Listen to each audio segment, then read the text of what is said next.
This is the true story of Miriam Martinez Rodríguez, the 56-year-old grieving mother of three who became the San Fernando Angel of Vengeance.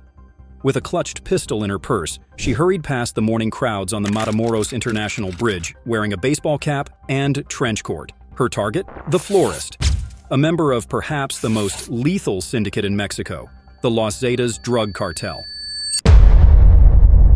Los Zetas is a powerful and violent criminal syndicate in Mexico and is considered by the U.S. government to be the most technologically advanced, sophisticated, and dangerous cartel in Mexico. The man luckily recognizes her and runs for it, fearing for his life. The chase unfolds like a gritty noir film as they sprint along the narrow pedestrian pass. He is fast, but the old lady, possessed by bitterness and revenge, grabs him by the shirt and wrestles him to the ground before jamming her handgun into his back. "If you move, I'll fucking shoot you." But how did we get here? How did a seemingly helpless woman transform into a force to be reckoned with? Brace yourselves, folks, because Miriam's story is not for the faint-hearted. For 3 long years, she waged a relentless war against the Los Zetas, hunting down and apprehending all 10 murderers responsible for the abduction, torture, and murder of her 20-year-old daughter. Her story takes us deep into the belly of real-life Gotham, the bloody streets of San Fernando, where cartel turf wars rage and mass graves swallow up the forgotten. But hey, before we dive in, don't forget to show some love to this video. Hit that like button, smash subscribe, and ring that bell for more spine-tingling tales like this. All right, folks, no more dilly-dallying. Let's dive headfirst into the darkness that is Miriam Rodríguez's world.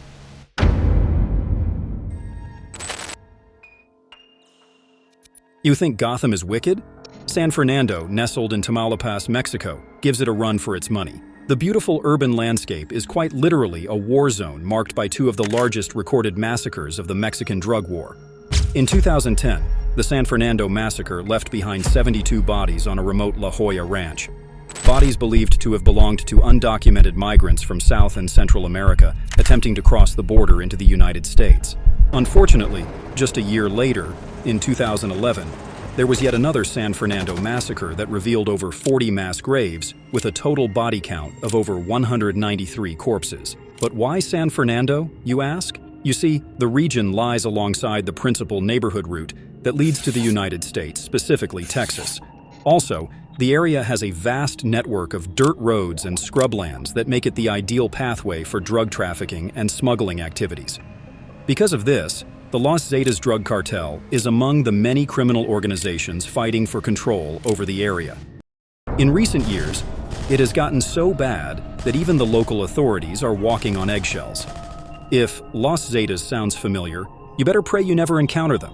At one point, they were the largest and most expansive in Mexico. Likewise, they are also among the few bloodthirsty cartels that use shock and awe tactics, meaning they prefer beheading even more than demanding ransom.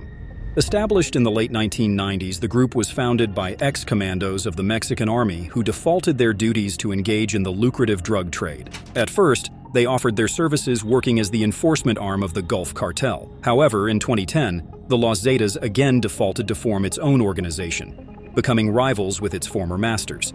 This rivalry, among others, cost so many civilian lives as both sides abducted locals, migrants, and tourists for ransom to finance their war. To put it into perspective, life was so unbearable in San Fernando and Tamaulipas in general that even banks started legally offering loans to families with kidnapped members. Now imagine living in the midst of all this chaos. For the Rodríguez family, San Fernando wasn't just a city, it was home. Sure, some folks packed up and left, seeking refuge in safer havens, but not Miriam and her husband. No, they stayed put, clinging to the hope that their little slice of paradise could weather the storm. And then there was their daughter, Karen Alejandra Salinas Rodríguez, who, unlike her brother, stayed behind to finish her studies and help her mother run their family-owned cowboy apparel store. Looking back today, maybe they should have seen the writing on the wall. Maybe they should have made a run for it while they still had the chance.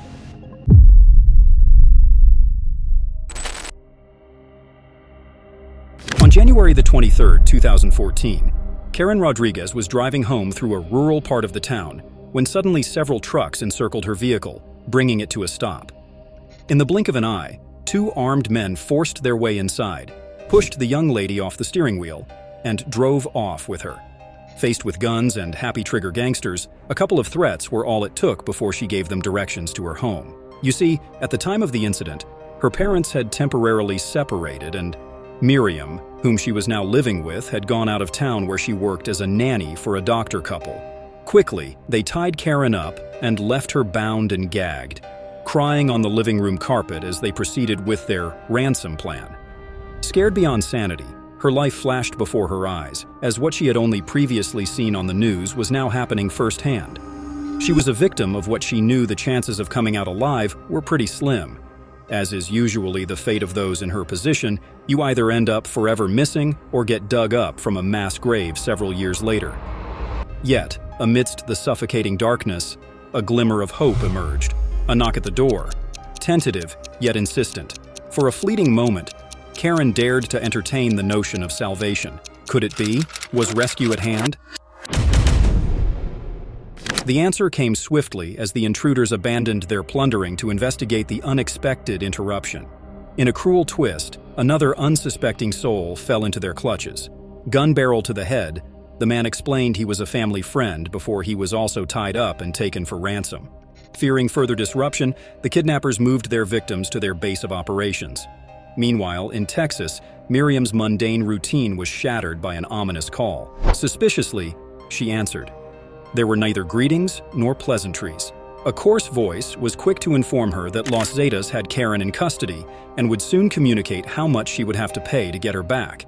Miriam didn't even have the voice to answer back. The man immediately hung up. Her heart was racing and her hands experienced a warmth like never before. She wished it was a prank, but she knew it wasn't. She had never before heard a killer's voice, but undoubtedly, if there was ever such a thing, then that man's voice was it. Immediately, she abandoned all pretense of normalcy, racing back to San Fernando with every fiber of her being. In a cruel twist of fate, Karen's father received a similar call, his world crumbling in tandem with his wife's.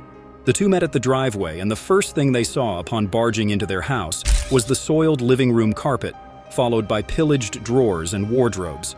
Their fears were confirmed. Their dear Karen was kidnapped, and her very life depended on the next call should they ever receive it. The following day, at just about 9 p.m., and after what felt like an eternity for the family, another unknown number rang Miriam's cell phone. It was the same voice, but this time the demands were clear. They are to prepare a ransom of 1 million pesos, around $77,000 in today's money. They had a week to get the money, after which they'd receive yet another phone call with further instructions. Every penny, every last shred of dignity was sacrificed at the altar of hope, yet it was never enough. Fortunately, they had a business, and plenty of banks were willing to offer such a loan with the right collateral. A week flew by, and as promised, the man called and instructed them to drop off the ransom at an abandoned medical facility and wait for their daughter at a nearby cemetery. Miriam and her husband strictly did as they were told, but with every hour, their hearts sank as they waited for their Karen, or even a damn phone call. 6 hours later, the Los Zetas was yet to contact them.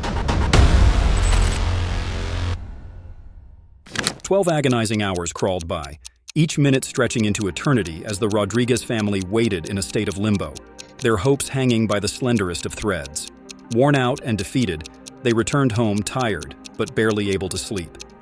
Now, you might be scratching your head wondering why they didn't turn to the Mexican authorities for help.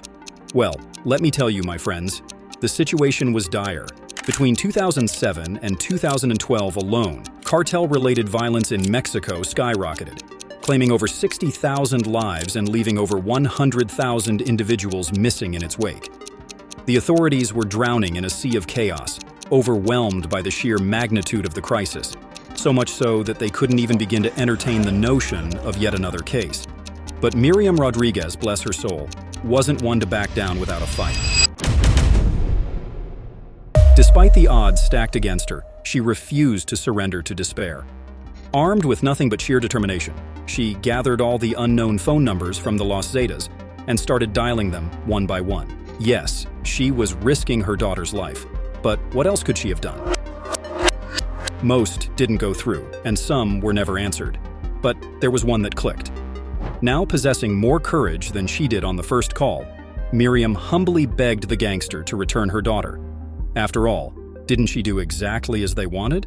She was so relentless that she managed to schedule a meeting with one of the abductors. At the El Junior restaurant in San Fernando, 3 weeks since she last saw her daughter, Miriam was now sitting face to face with one of the assailants. With a child's life on the line, it was one of the toughest negotiations any parent would ever have to endure. She pleaded as much as she could, and the man, sensing desperation, confessed that they no longer had the 20-year-old lady, but were willing to help if the family delivered more cash. With every payment, new hope sparkled, and with every failed bid, she fell further into despair.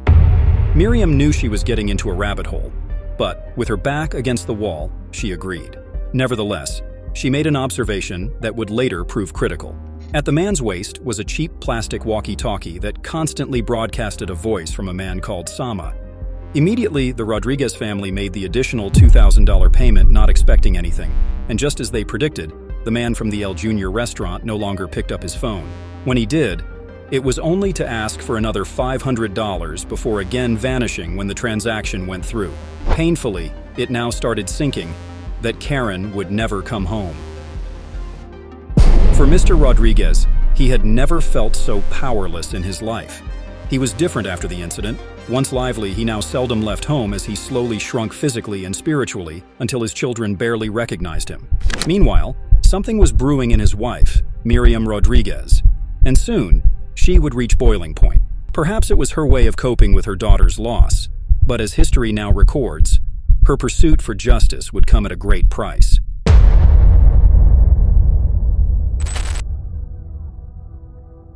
Azalea, the eldest daughter of Miriam Rodríguez, watched with a heavy heart as her mother spiraled into the depths of despair. Gone were the tears that once flowed freely, replaced by a haunting emptiness that seemed to consume her very soul. It was a grim acceptance that her beloved Karen might never return, a reality too cruel to bear.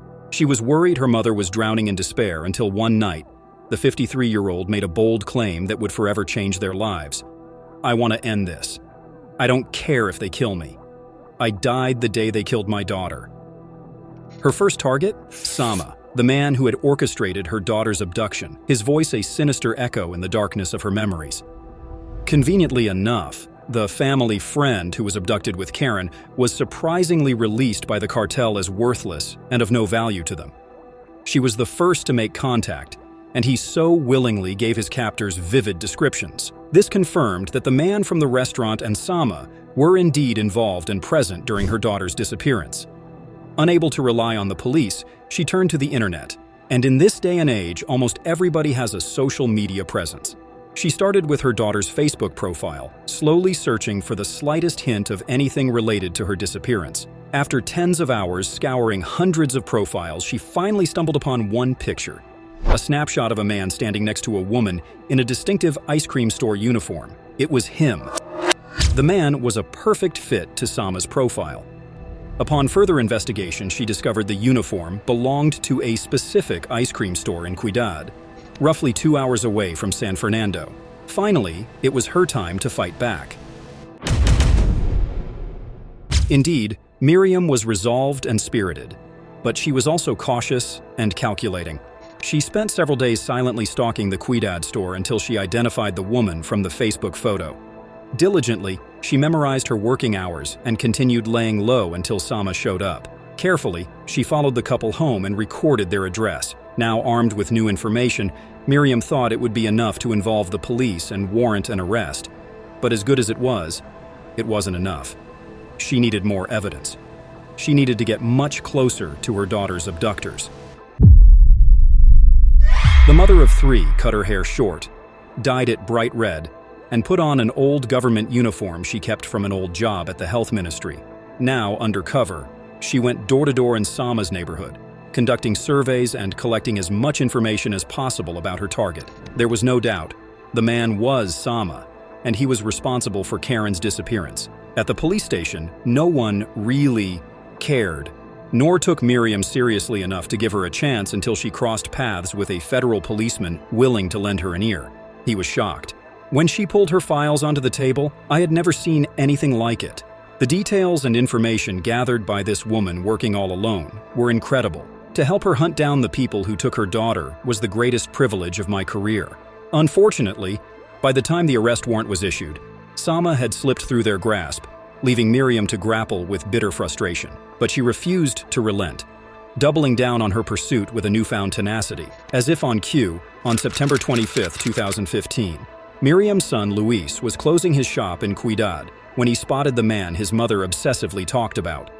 Right there in front of him was the slender Sama.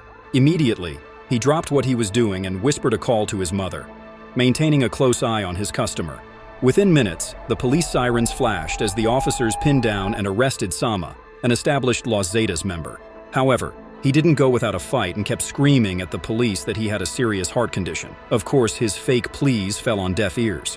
Sama was a tough nut to crack, and it took several back-and-forth exchanges with interrogators before he finally agreed to name his accomplices. Among those was one Christian Jose Zapata Gonzalez, Karen's peer. Barely 18 years old, Christian was young, perhaps too young even by cartel standards. Nevertheless, it was not his age that captured attention, but rather the words that came out of his mouth, words that would echo with a weight that threatened to shatter Miriam's resolve.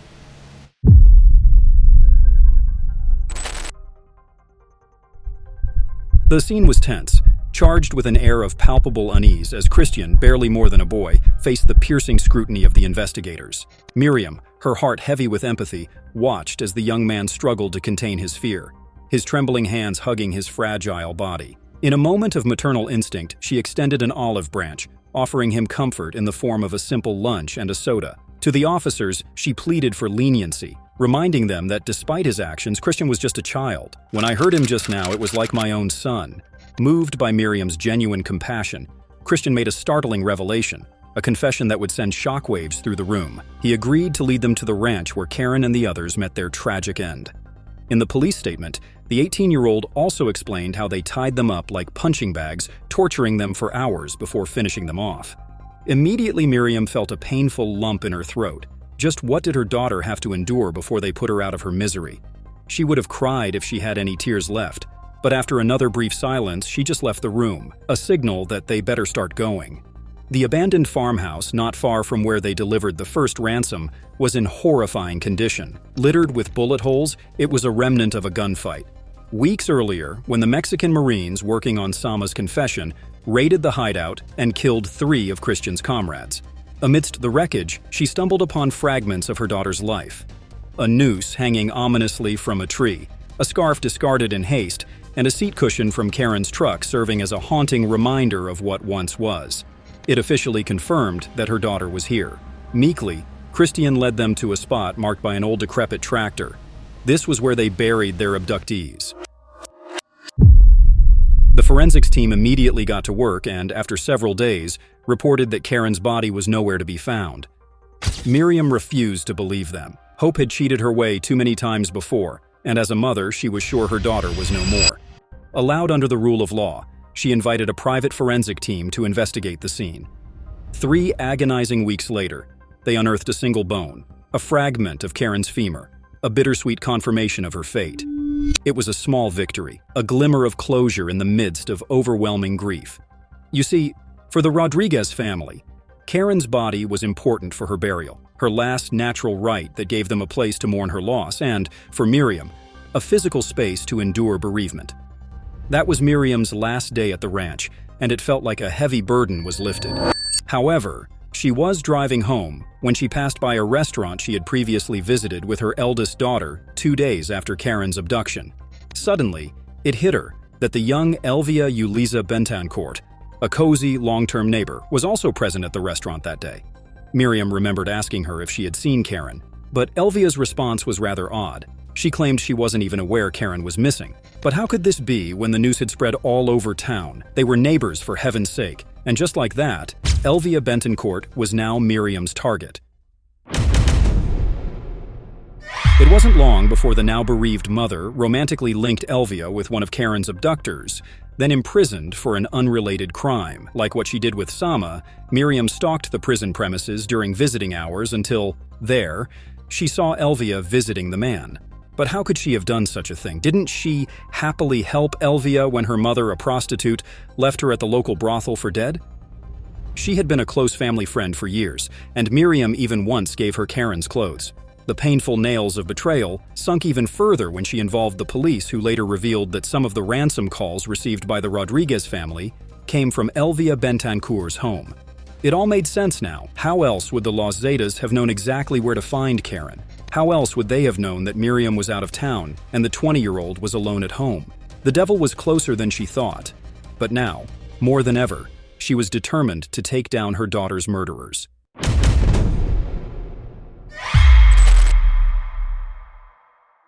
With 7 perpetrators brought to their knees, Miriam's relentless pursuit led her to Enrique Rubio Flores, a man cloaked in the guise of Christian piety, his devout facade masking a sinister past.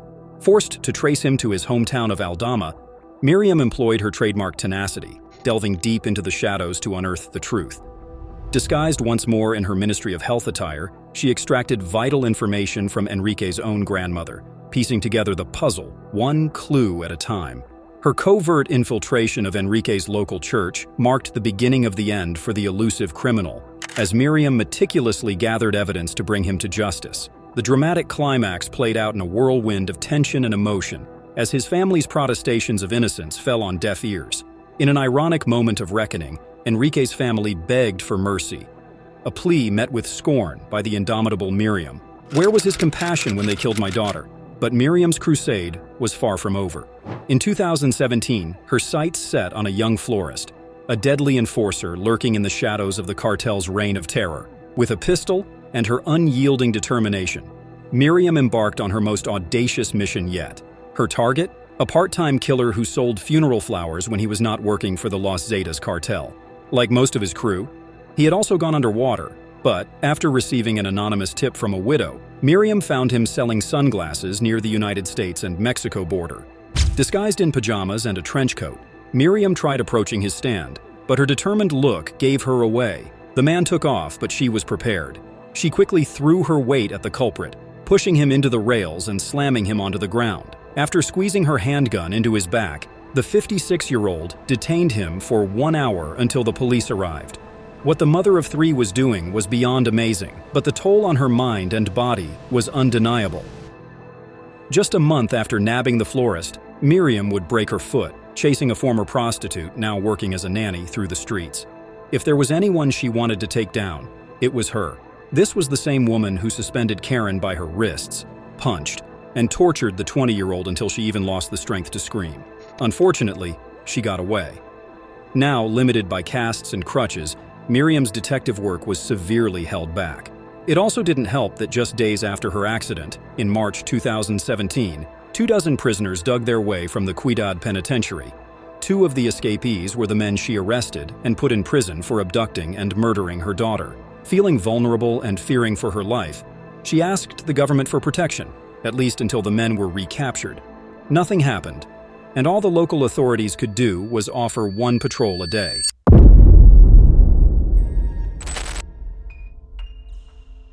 It was a grim Mother's Day in Mexico, the night of May 10, 2017, as Miriam Rodríguez returned home exhausted from another relentless day of detective work. As she gingerly made her way to the front door on crutches, a white Nissan truck pulled up, sending a shiver down her spine. Frantically reaching for her handgun, Miriam's worst fears were realized as 13 shots rang out, piercing the night air. Inside the house, her husband and son were jolted by the commotion. Rushing outside, they found their courageous matriarch lying on the driveway, surrounded by a pool of blood. Despite their desperate efforts, Miriam never made it to the hospital alive. That fateful night, San Fernando lost its beloved angel of revenge. To say the public was enraged is an understatement. There was total turbulence in Mexico. In a community paralyzed with fear, she was a brave beacon who had them believing they could fight back. They actually thought maybe this time the light would triumph over the darkness. The authorities scrambled to arrest the killers, but only further enraged millions of Mexican citizens when it was confirmed that the 2 men who escaped prison pulled the trigger that night. One was arrested, and the other killed in a shootout with the police. As usual, political figures rushed to offer hollow assurances. The then state governor, Francisco Javier Garcia, tweeted, "The government of Tamaulipas will not allow the death of Miriam Rodríguez to be another statistic." But such words only fueled the flames, as the people could not help but think, couldn't they have done more when she was still alive and desperately asking for help? Surprisingly, even the then Mexican president Enrique Peña Nieto failed to comment on the murder, instead responding multiple times to a Leonardo DiCaprio tweet demanding protection for an endangered porpoise species, the vaquita marina.